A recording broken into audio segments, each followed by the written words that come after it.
नमस्कार.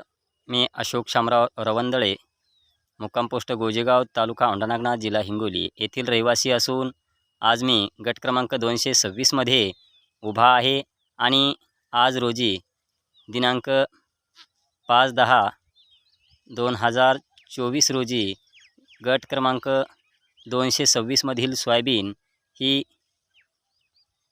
कापणी काढणी चालू आहे आणि